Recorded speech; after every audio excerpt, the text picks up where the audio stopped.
بالکل صاف نہیں. کیا ہوگی؟ کس نے کہا بھائی؟ حدیث میں آتا ہے احف الشوارب.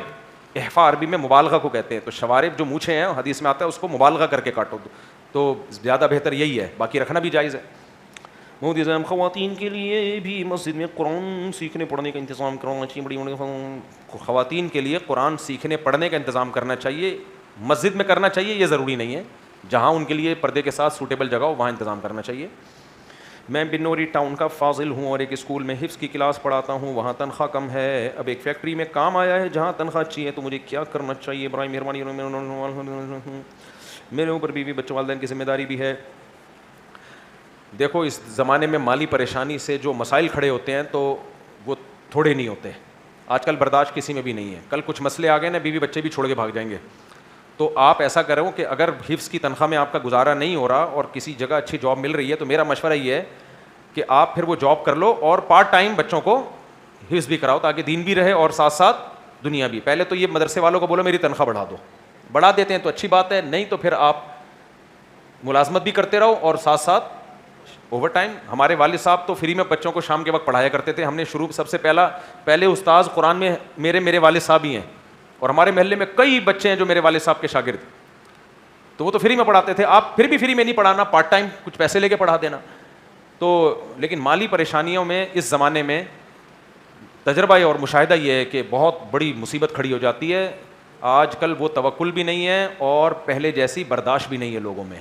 ذرا سی بات پہ اسٹریس اور ڈپریشن شروع ہو جاتی ہے, طلاقیں ہو جاتی ہیں, بیویاں مارکیٹ سے شارٹ ہو جاتی ہیں. تو اس لیے اگر گزارا نہیں ہو رہا ہے تو جاب کر لو اور ساتھ میں پارٹ ٹائم بچوں کو پڑھاؤ. مفتی سے پوچھنا یہ تھا کہ بہت سی علماء کرام پرائز, اور دوسری بات بچوں کا اس سے نقصان بھی نہیں ہے نا, حافظ بہت ہیں ان کو دوسرا ٹیچر مل جائے گا, یا تو نقصان ہو رہا ہوتا ہے نا بچوں کو, ایسا بھی نہیں ہے, ٹیچر تو بہت ہیں الحمدللہ. پوچھنا یہ تھا کہ بہت سے علماء کرام پرائز بانڈ کو جائز سمجھتے ہیں. بالکل جائز نہیں ہے, 2 اور 2 4 کی طرح پرائز بانڈ حرام ہے. اس پہ میں فتویٰ لکھ چکا ہوں ایک تفصیل کے ساتھ. جوا ہے, آپ کے پیسے داؤ پہ لگتے ہیں, اور جو ہے وہ انعام نکل گیا تو آپ کے میں نے اس پہ کافی, یعنی یہ خرید و فروخت کا ایسا معاملہ ہے جس میں پتہ ہی نہیں ہے کہ آپ کو ملنے والا کیا ہے. تو داؤ پہ ریٹرن میں ایک فتویٰ میں نے لکھا تھا اس پہ, وہ پوری ڈیٹیل اس میں ہے. وہ کیا علماء کرام حکمرانوں کے سامنے کھل کر یہ سوال نہیں اٹھانا چاہتے کہ عوام کو بنیادی سہولت, انصاف اور باعزت زندگی ملے؟ اگر اسلام ہمیں ظلم کے خلاف آواز اٹھانے کا درس دیتا ہے تو آج ہماری آواز کہاں ہوئی؟ ہم چاہتے ہیں کہ آپ اس معاملے پر خاموشی کے بجائے واضح اور 2 ٹوک موقف بیان کریں. ہمارا 2 ٹوک موقف یہ ہے کہ ہر حکومت میں ظلم ہوئے ہیں, تو اپوزیشن کے کہنے پر ہم یہ ظلم کے خلاف آواز نہیں اٹھائیں گے. آئی بات سمجھ؟ ہم جب آواز اٹھائیں گے تو سابقہ حکومت میں بھی, آج بھی اور کل بھی, اور علماء اٹھاتے ہیں آواز. تو باقی حکومت ابھی ہمیں کہہ رہی ہے کہ حکومت پتہ ہے ہمیں کیا کہہ رہی ہوتی, آپ ہمیں سپورٹ کیوں نہیں کر رہے؟ میں پنجاب گیا تو وہاں مسلم لیگ کے لوگ ملے, آپ پنجاب کا کام دیکھیں, آئیے ہم آپ کی ملاقات کرواتے فلانے سے اور فلانے سے, اور ہم آپ سپورٹ کیوں نہیں کر رہے؟ کیا مفتی صاحب آپ مجرم نہیں بن رہے؟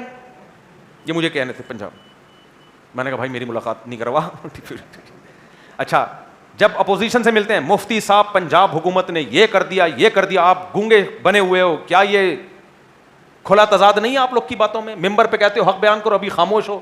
بھائی صاحب ہمیں علماء کو اپوزیشن اپنے کام کے لیے استعمال کرتی ہے اور گورنمنٹ اپنے کام کے لیے استعمال کرتی ہے. سمجھ میں آ رہی ہے بات؟